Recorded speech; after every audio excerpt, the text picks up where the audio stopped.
Assalamualaikum warahmatullahi wabarakatuh. Selamat datang di podcast Ansor Banten. Alhamdulillah sekarang kita ditemani sosok yang luar biasa lah. Biasa aja. Biasa di luar. Biasa aja. Biasa aja. Nah, alhamdulillah kita sekarang, silakan Gus mungkin perkenalan terlebih dahulu.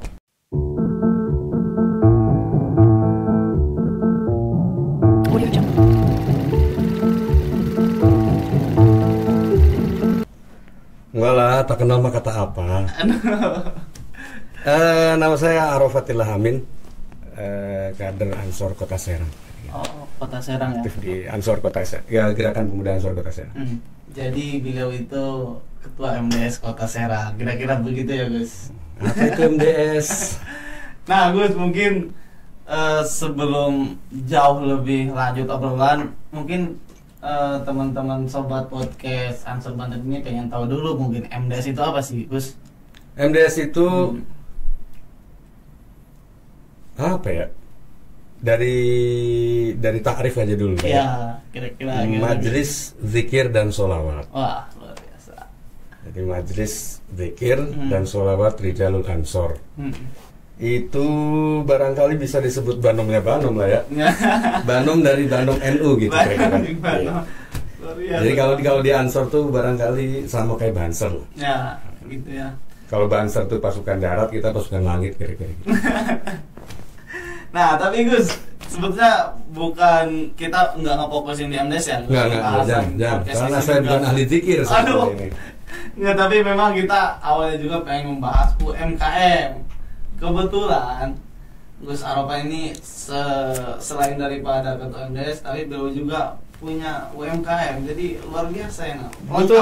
Betul. Karena hidup harus terus berjalan, bro. Terus berjalan. Ya. Kalau nggak jalan, mati kita. kerindes ya. Iya. Nah, kira-kira Gus, UMKM apa Gus? Clothing line lah. Clothing Kira-kira kalau mungkin rada tidak nyambung dengan posisi saya sekarang di GP Ansor ya. Tapi usaha ini sudah dijalankan sekitar 2010 lah. Wah, dari 2010. Sudah lumayan lama ya Gus? Sudah lama, cuma memang nggak kaya-kaya aja. Mungkin jatah kaya nanti. Kayaknya memang dirapel aja. Aduh. Nah Gus, kita juga pengen tahu tuh, kan udah lama juga ya, 10 tahun belakang lah ya. Kira-kira apa motivasi kenapa dari sekian banyak UMKM Gus Arofa ini memilih untuk menjualan di ranah cloth itu atau baju ya? Baju kekinian. Baju kekinian. Anjay. Anjay. Sebetulnya jauh sebelum terjun di dunia clothing, saya di desain grafis. Oh, desain grafis juga. Berarti jago ngeditnya Gus? Nggak jago juga lah ya. Tapi keren lah. Sorry. Saya memang terbiasa memuji diri sendiri. Iya, nggak apa-apa. Gue emang harus memuji diri sendiri sebelum memuji orang lain. Kalau jare wong Serang ku golek mesin kayu. Gimana? Orang ngalem dewek orang payu. Kamu bisa bahasa Jawa kan? Sedikit paham, cuma nggak bisa ngomongnya. Perlu butuh waktu Gus. Butuh waktu. Mungkin besok bisa lah. Harus pak. Minimal bahasanya lah yang kita ngerti. Bertahap Gus, tenang. Jadi jauh sebelum itu saya tertarik di desain grafis. Jadi kalau dulu tuh ada website sampai sekarang juga ada, tapi sayangnya yang sudah tidak aktif. Kayak 99design.com, di situ biasanya ada sayembara desain. Oh, ada itu. Itu dari luar negeri biasanya yang ngadain sayembara tuh, dan hadiahnya $. Wah, udah main luar negeri, lintas negara nih guys. Oh, kalau di Indonesia nggak ada yang bisa beli desain saya. $, bro. Dolar mainannya. Dulu. Dulu. Nah, di desain itu seringnya saya menang itu di kontes yang di clothing line. Jadi ada misalnya orang mana gitu, dia punya clothing line yang butuh desain. Nah, dia buka kompetisi itu di 99design.com, dia buka kompetisi. Setelah buka kompetisi, dia jelasin dia pengennya begini, ini ya begini, ini. Nah, kita baca deskripsi kan. Jadi kalau Bapak masuk ke website itu, Bapak ada tawaran dua tuh. Bapak masuk sebagai desainer atau Bapak mencari desain. Oh gitu. Itu. Jadi Bapak di situ bisa menjadi peserta atau orang yang membuka kompetisi. Jadi hadiahnya dari ya orang lain juga. Jadi website itu hanya ini aja. Tapi saya sudah lama tidak buka itu ya. Akunnya sudah dijual. Tapi jarang ada yang tahu itu, Gus. Dari mana itu? Yang nggak tahu tuh ya karena Bapak bukan komunitasnya aja. Itu memang kalau dulu di Serang kayaknya nggak banyak dulu komunitas teman-teman Serang yang ikut kompetisi itu nggak banyak. Dan banyak itu kan yang luar negeri, yang Indo, yang lokal juga ada. Cuma kalau yang lokal agak repot lah. Jadi awalnya itu sebetulnya ketertarikan di dunia desain dan ketertarikan lalu kemudian senang desain dan diaplikasikan ke kaos. Tapi wah, rada memalukan sebetulnya Pak ini. Kenapa Gus tuh? Kok ada memalukan segala ini? Jadi zamannya Arafat muda dulu. Waduh, pramuda. Wow. Zaman Arafat muda itu dulu biasalah ya anak muda punya girlfriend gitu ya kan. Ya, nah awalnya itu saya bikin merchandise buat berdua. Oh gitu, couple. Nice. Ini rada memalukan sebetulnya. Ini romantis juga ternyata ya Gus Arafati ini. Tapi ya sudah lah ya. Kayaknya itu nanti diceritakan lebih dalamnya di belakang layar ya. Siap. Karena umat saya melihat ini. Menjaga image. Kira-kira begitu. Kira-kira itu udah harus ya, itu kewajiban itu Pak. Aduh. Nah, itu. Berarti nama brandnya itu RKLB. RKLB. Apa itu? Kayaknya ada makna tersendiri Gus. Ini repot ini saya jelasin ini Pak. Oh aduh. Repot ini. Karena hari ini kalau saya ditanya RKLB itu apa, saya akan jawab tidak ada artinya. Karena yang saya daftarkan ke HKI ya. Oh. Merek ini yang saya daftarkan ya RKLB tanpa ada artinya. Jadi logonya spontan aja atau bukan spontan. Kalau spontan uhuy. Oh, spontan uhuy. Oh, ada dua berarti. Bapak ini ngantuk Bapak ini. Nah. Jadi dulu itu namanya itu Rock Lab. Jadi kalau barangkali ada teman-teman yang Bapak 2014-an tuh di usia di mana Bapak? Saya udah 8 tahun, Gus. Astaga. Udah lumayan lah itu. Tahu lah, Gus. 2015, 2014 itu masih 8 tahun. Wah, ini kayaknya. Ada apa ini, Gus? Ada apa? Enggak, soalnya kalau barangkali ya brand saya kalau orang yang memang penikmat brand lokal dulu, barangkali banyak yang tahu, barangkali banyak yang tahu. Paham. Karena mungkin ini semua orang tahu kalau Rock Lab, RKLB itu awalnya Rock Lab. Nah, Rock Lab itu apa? Rock Laboratory. Rock Laboratory itu apa, Gus? Nah, Rock tuh ya ROCK. Dulu saya tidak paham, saya cuma menganggap bahwa itu keren aja udah.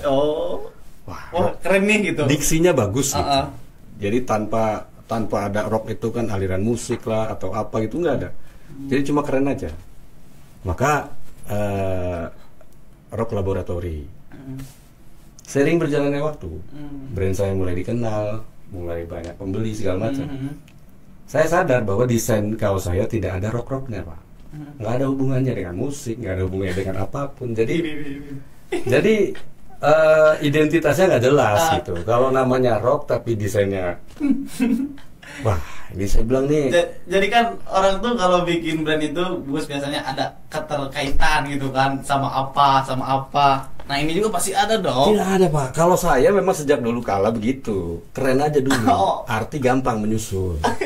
Yang penting secara visual bagus. Oh iya, kedengerannya bagus ya. Kedengeran bagus dan siap untuk menjadi terkenal. Oh gitu. Jadi yang saya pikirkan bikin brand itu dulu yang penting bagus saja. Kalau ini jadi brand besar bagus nggak bagus. Artinya apa? Nyusul aja itu. Itu bisa cocokologi. Ngalir aja gitu. Ngalir aja itu. Definisi bisa dicari lah. Ya kan, tapi kalau kekerenan itu sulit, Pak. Sulit didapat. Emang beda ini. Itu. Beda. Lah di tengah jalan saya rasa ini nggak ada rock-rocknya nih. Karena rock itu kan identiknya dengan musik. Kan? Ya. Segala macam lah.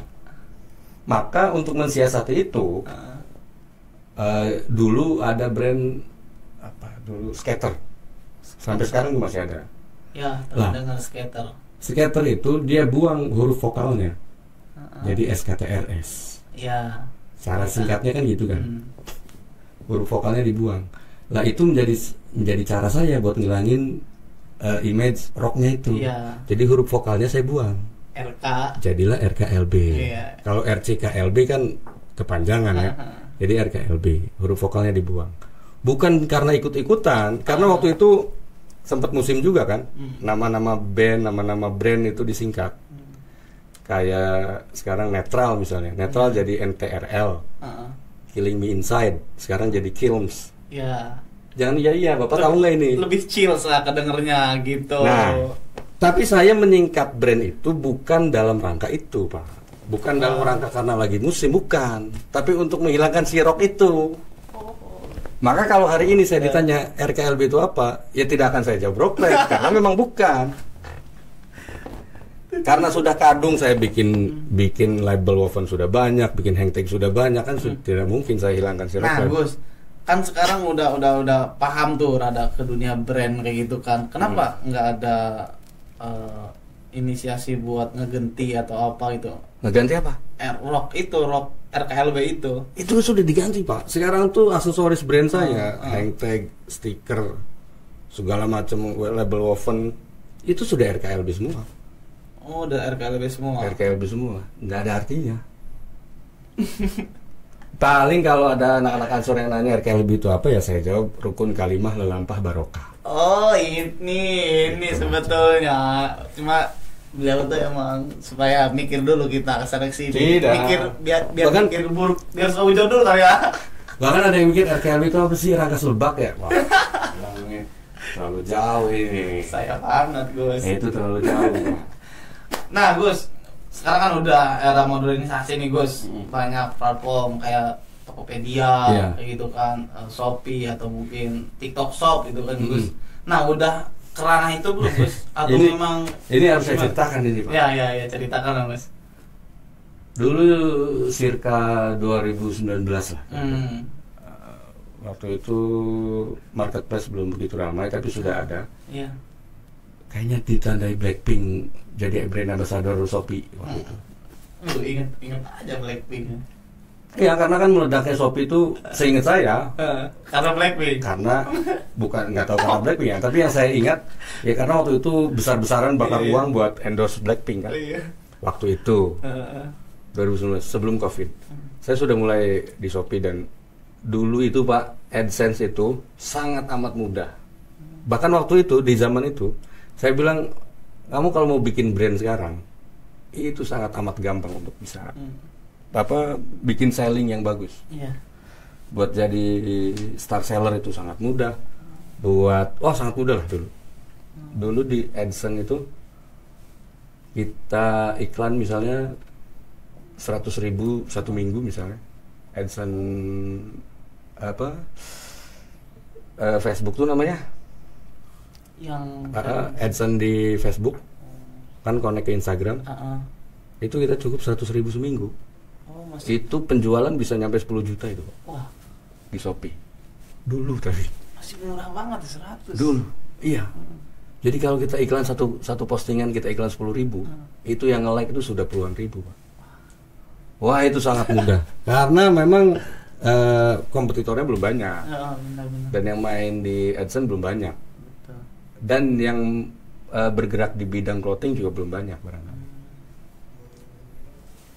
Infrastruktur saya belum kuat waktu itu. Oh, terbatas lah ya.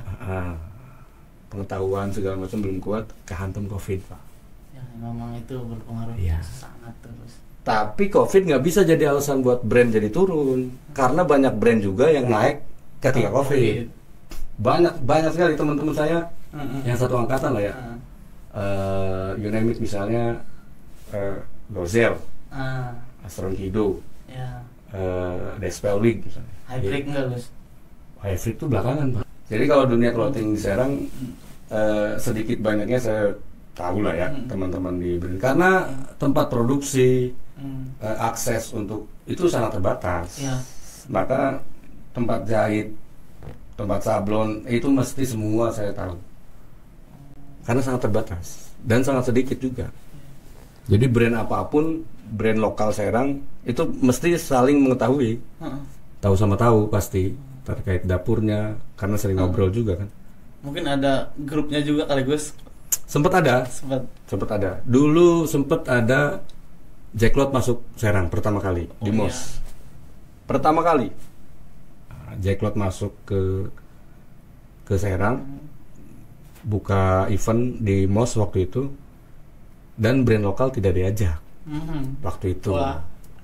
Karena brand-brand lokal nih bikinlah satu komunitas untuk melawan itu. Wah. Karena brand lokalnya nggak diajak Pak. Itu mah lagi satu kepentingan ya. Lagi satu kepentingan. Dan memang kita kan kalau di clothing dunia bisnis ini bukan kompetitor sebetulnya. Oh, enggak ya. Tapi mitra. Yang lebih pas itu mitra. Usaha apapun ya. Iya. Usaha apapun itu sebetulnya mitra, bukan kompetitor. Karena kalau kompetitor kita punya pasar masing-masing lah ya. Iya. Karena desain kan tentang selera, bukan Ya, tentang betul. bagus atau tidak. Punya pasar, punya rezeki masing-masing, Gus. Dan pasti itu, pasti. Kalau kata efek rumah kaca tuh pasar bisa diciptakan. Oke. Pasar tuh bisa dibuat. Jadi terkait desainnya bagus, iya Pak, nggak ada lah, nggak ada yang bagus. Karena itu kan selera kan. Iya, betul. Kebetulan seleranya sama, makanya jadi bagus gitu. Kalau yang bukan selera ya mau semahal apapun desainnya ya tetap Betul. jelek. Tapi untuk kualitas oke ya, Gus ya. Kualitas sih sama aja ya. Sama aja, Pak. Kecuali sekarang, belakangan memang banyak inovasi tuh di bahan kaos. Ada yang Cool Breeze lah, ada yang Amerika, ada yang Japan, kartun Japan juga. Kalau Combat memang dari dulu gitu. dari dulu. Cuma pilihannya sekarang lebih kompleks, lebih banyak. Kalau dulu tuh nggak ada ya, paling 30S, 24S itu aja. Jadi harga berbicara lah ya. Misalkan pengen yang udah bagus, mungkin harganya rada ini gitu, Gus. Ya. Sebetulnya menjanjikan Pak. Orang tuh bisa kaya raya kalau di bisnis clothing tuh. Menjanjikan, sangat menjanjikan. Teman-teman saya banyak yang jadi kaya raya dari clothing. Kecuali saya. Nah, Gus, biasanya kan setiap UMKM punya tantangan tersendiri tuh. Nah, kalau untuk di ranah baju ini atau di bidang baju ini, tantangannya itu apa, Gus? Kalau untuk pengen jualan baju-baju kayak gitu? Tapi saya disclaimer dulu nih ya, Ya, apapun boleh. yang saya katakan itu masih mungkin benar, mungkin salah. Ya, ini kan menurut Iya. ya pribadi lah, Gus. Nice. Terus saya terhitung brand saya itu dibilang sukses ya tidak sukses, tapi dibilang bangkrut juga ya tidak bangkrut. Stabil lah ya. Ya gitu-gitu aja, lebih ke gitu-gitu aja. Makanya saya bingung pas diajak podcast karena tidak ada yang bisa saya sebarkan Pak. Tidak inspiratif saya itu. Karena memang dari segi manajemen saya berantakan. Saya tuh masih one man show. Tapi Gus, logikanya kalau emang nggak inspiratif, artinya hari ini ya udah redup, Gus. Tapi kan ini masih tetap eksis nih, Gus. Oh, tugas kita kan hanya bertahan, Pak. Oh gitu. Iya, tugas kita hanya bertahan, bukan memenangi pertandingan, Pak. Buset. Bertahan aja yang Luar penting. biasa. Prinsipnya luar biasa. Yang penting bertahan aja. Dan memang saya tuh dari segi manajemen acak-acakan. Menurut orang, versi saya ya sudah. Karena sedari dulu saya buat usaha itu ya hanya untuk, memang salah ya. Mungkin akan salah ini terdengar bagi orang-orang pegiat usaha. Tapi ini yang saya lakukan berpuluh-puluh tahun kan, dari 2010 sampai 2025 kan 15 tahun berarti. 15 tahun ini, Gus. Itu yang saya lakukan. Artinya ketika saya jualan, dagang misalnya, yang penting produksi ketutup, terus akomodasi ketutup, saya ada untung, selesai. Itu saja. Setiap tahun begitu. Kalau dulu kan lebaran tuh sudah jadi puncak tuh. Ya. Jadi dulu ada masa kejayaan clothing itu, Pak. Wah, itu luar biasa itu. Gimana, Gus? Bapak mau jual mau jual keset juga di clothing tuh laku itu. Bener Pak, kalau hari Lebaran. Jadi Lebaran tuh memang berkah untuk semua itu. Iya benar ya. Berkah untuk semua, apapun yang dijual. Dulu, sekarang ketika apa namanya dagang ini sudah dibuka global ya, marketplace, orang bisa beli apapun yang dia mau. Wah itu sulit Pak. Tantangannya itu ya online. Ya. Dan perang harga yang nggak masuk akal. Betul. Perang harganya nggak masuk akal. Tapi nggak bisa jadi alasan juga. Nggak bisa jadi alasan buat brand kita, nggak bisa nih kita jual mahal. Loh, karena banyak brand-brand yang bisa jual mahal dan tetap laku. Iya, betul. Berarti kan sebetulnya ada satu kata-kata yang menarik nih dari teman saya. Boleh nih. Bener Pak, dari ownernya Gozel. Dia bilang gini, nggak ada barang yang nggak laku Pak, lo aja yang nggak bisa jual. Semua itu bisa dijual. Ya. Kalau nggak laku berarti lo nggak bisa jual gitu. Berarti ya, di kitanya ya? Di kitanya. Berarti bapaknya yang nggak bisa dagang. Karena apapun bisa dijual gitu. Itu logis. Tapi saya tidak bisa melakukan itu. Kapasitas saja. SDM Pak, lagi-lagi SDM dan kesibukan. Mungkin belum kali Gus ya? Belum nih. Nggak tahu ya. Itu, ya semua orang pengen jadi kaya raya pasti ya.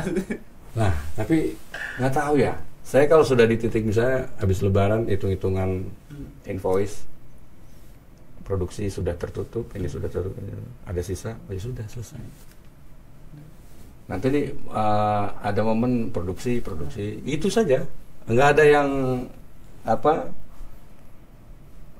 nggak ada hal yang saya punya target harus ini, harus itu, nggak ada. Itu salah sebetulnya di dunia usaha. Tapi bagi saya itu sudah cukup karena kewajiban kita itu kan mencari penghidupan. Ya, betul. Kalau lebih dari itu berarti sudah masuk ke hubud dunia. Luar biasa. Masya Allah, layak jadi ketua MDS. Luar biasa. Emang harus gitu, ketua MDS harus mencirikan, Gus. Iya, minimal Iya. Itu. Tapi saya kira ya tidak menarik lah. Kehidupan saya itu tidak menarik. Maka disuruh tanya-tanya terkait itu. Tapi Gus, kalau bicara keuntungan itu kira-kira kita per bulannya lah, kita pengen tahu per bulannya. Kira-kira dapat berapa Gus? Wah, kan kalau dagang kan gini ya Pak. Patokan dagang tuh gini. Anda kalau pengen untung banyak ya modalnya yang banyak gitu. Iya betul. Saya sepakat. Iyalah. Ini modalnya dikit pengen untung banyak ya. Kumaha taina. Ya nggak bisa. Jadi kalau untung pengen banyak ya modal harus banyak. Gitu. Kalau average rata-rata sih, waduh saya nggak bisa bilang ya Pak. Tapi yang jelas bisa jadi kaya raya lah. Bener Pak. Dunia clothing itu karena baju itu semua orang butuh Pak. Ya. Semua orang ganti baju. Dan itu nggak bakal dimakan waktu ya. Terus aja malah. Cuma repotnya kalau kita nggak bisa konsisten. Pembeli saya waktu 2015 misalnya, sekarang tuh sudah jadi bapak-bapak dan tidak mungkin beli lagi brand saya kan? Iya. PR-nya adalah bagaimana kita bisa tetap mengikuti kemauan anak usia itu di zaman yang berbeda. Jadi yang bapak-bapak sekarang yang dulunya beli kaos saya kan sudah tidak beli di saya dong, karena sudah tua dan sudah punya selera yang lebih beda selera ya. Nah PR saya harus menciptakan anak-anak yang seusia pembeli saya dengan zaman yang berbeda. Artinya kan musimnya kan selalu berganti kan. Sekarang lagi musim oversize misalnya, ada kaos crop tee, ada ini segala macam. Itu kan harus terus mengikuti perkembangan. Nah berarti kan ada repotnya saya Pak, saya tidak bisa mengikuti itu. Aduh, kayaknya butuh amunisi baru ini. Karena saya kan one man show Pak. One man show. Apalagi dulu sebelum menikah itu saya yang desain, saya yang nyablon, saya yang jual, saya yang beli. Diborong semua. Saya yang beli juga, termasuk saya. Dulu gitu. Nah dan ekosistemnya berbeda Pak. Kalau sekarang tuh ekosistemnya berbeda. Dulu tuh ekosistemnya seru. Jadi toko-toko tuh kenapa disebut distro? Itu kan distribution store. Ya, singkatannya. Jadi hanya untuk mendistribusi brand-brand yang dari luar kota atau brand siapapun disatukan di satu distro, Ya. dia yang jual gitu. Nah, si brand hanya naruh barang. Kalau dulu sih musimnya konsinyasi itu. Oh ya, tahu. Konsinyasi. Jadi dulu saya gitu Pak. Banyak merek tas tuh. Produk saya dulu saya pertama kali produksi itu 12 piece Kaos. 12 piece itu cuma 3 desain, tapi per desain dibikin berwarna-warna Oh. biar ada pilihan. Ya, biar banyak pilihannya. Biar banyak pilihan. Cuma satu lusin. Jualnya bagaimana? Karena sosial media belum ada dulu. Ya. Dulu di kebun jahe, warung pojok, Warjok. Oh, Warjok. Itu ada distro namanya Kinanson. Berarti kalau ke kanan itu Mandua ya, sebelah kiri Oh. The Kinanson namanya itu toko pertama yang saya samperin untuk saya titip jual, bahasanya titip jual. Dulu semua begitu, brand-brand tuh gitu, titip jual, karena toko nggak punya, media sosial belum ada. Ya kalau kita kan nggak bisa juga mulut ke mulut kan, Iya. titip jual ke toko. Jadi saya bawa datang, Assalamualaikum Om, titip jual. Oh boleh. Saya dia boleh. Nah nanti si toko dapat dulu itu 25%. Jadi harga jual kita yang tentukan. Nanti dari satu harga jual itu toko dapat 25%. Misal kita jual 100.000, berarti kalau laku 100.000, nanti toko 25% buat dia. Iya. Nah, sisanya buat kita. Itu saya titip pertama itu 12 piece. Bulan berikutnya saya produksi lagi, titip lagi, tapi profit nggak saya ambil karena saya nggak pede. Bagus. Apa yang laku gitu. Jadi saya nggak nanya profit. Om mau nambah barang gitu. Profitnya nggak diambil karena wah nggak laku kali gitu. Berbulan-bulan akhirnya Lebaran. Kalau Lebaran kan saya pede, masa ya Lebaran nggak laku kan. Habis Lebaran baru saya datang lagi tokonya ambil profit. Saya dapat sekitar 480.000 dari Pendapatan awal itu. pendapatan awal. Sekitar itu 480.000. Dan tadi itu ya karena saya usahanya nggak jelas. Jadi kan kalau yang normal tuh gini Pak. Kalau barangkali ada sahabat-sahabat Ansor yang pengen usaha clothing dan diniati mulai aja dulu dengan tagline mulai aja dulu, mendingan jangan mulai lah. Bener Pak. Bener. Karena nggak semulus itu guys. Wah, karena apalagi saat ini, apalagi hari ini itu banyak orang kaya yang investasi di dunia clothing Pak. Lalu kita dengan modal mulai aja dulu akan melawan mereka. Gimana caranya? Mereka itu sekali produksi sudah lengkap, sudah bikin celana, bikin topi, launching besar-besaran, bayar influencer, endorse artis. Iya. Lah Bapak mau mulai aja dulu tuh gimana? Gimana mau melawan, Pak? Aduh, tertindas. Terlindas. Jadi kalau dulu itu harusnya kan kalau clothing tuh saya dapat ilmu ini dari brand namanya apa ya? Dari Jogja. Brand Jogja. Dia bilang, Mas kalau clothing itu minimal kita punya tiga modal. Jadi kita produksi bulan pertama pakai modal 1, produksi bulan kedua pakai modal 2, produksi bulan ketiga pakai modal 3, produksi bulan keempat baru pakai keuntungan di bulan 1. Bulan pertama. Maka modalnya harus 3 kali lipat. Kalau mau mulai itu baru bisa jalan. Nah, saya tiap produksi pakai duit baru. produksi duit baru gitu aja. Yang penting dagang, beres Lebaran kebeli handphone, selesai. Udah, ya. Itu aja saya. Cukup Pak.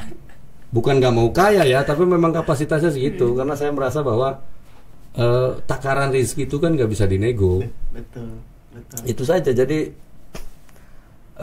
di titik keuntungan bisa nyampe 300 juta, bisa atau kadang 200 juta. Sekarang Pak, teman-teman saya yang konsisten di dunia clothing itu miliaran. Padahal dulu memulainya sama open booth bareng. Cuma beda jalur. Nah itu cuma memang ya Ya gitulah ya. Ya gitulah, nggak bisa dijelaskan itu karena Kehidupan. karena kesibukannya itu kan berbeda. Dulu Ya, betul. saya sibuk di pesantren juga. Hmm.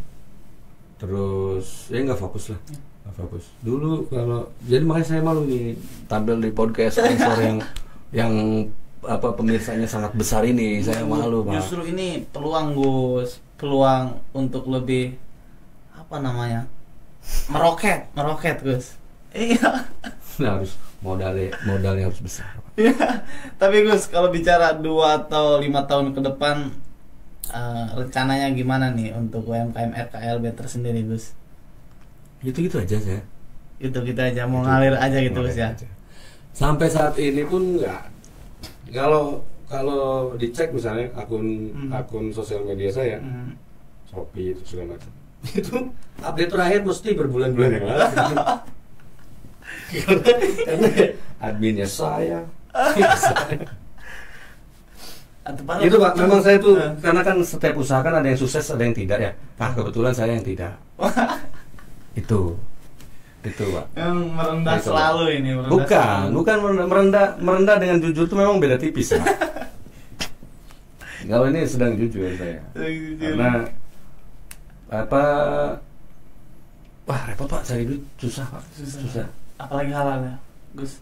Wah itu wajib. Tapi sebagai santri Pak mencari duit itu nggak boleh nggak boleh cuma halal, nggak boleh. Ya, tapi berkah juga Gus. Nice. Karena banyak yang halal.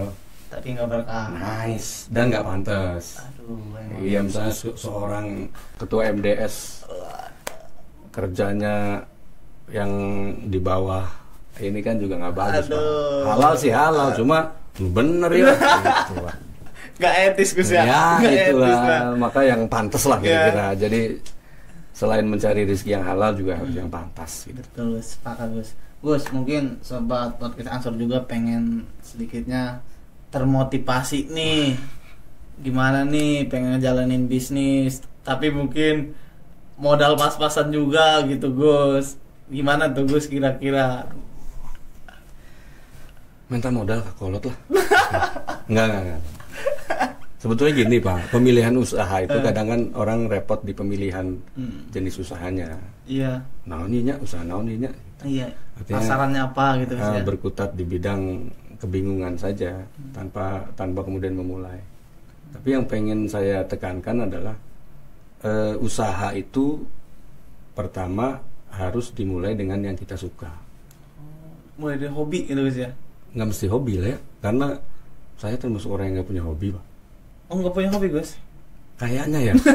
Iya Pak. Saya tuh pernah dipertanyakan sama sepupu Langka saya. ini. Orang nggak punya hobi langka ya? Iya, karena ya apa? Saya sudah mencoba bikin akuarium dan ternyata mati semua.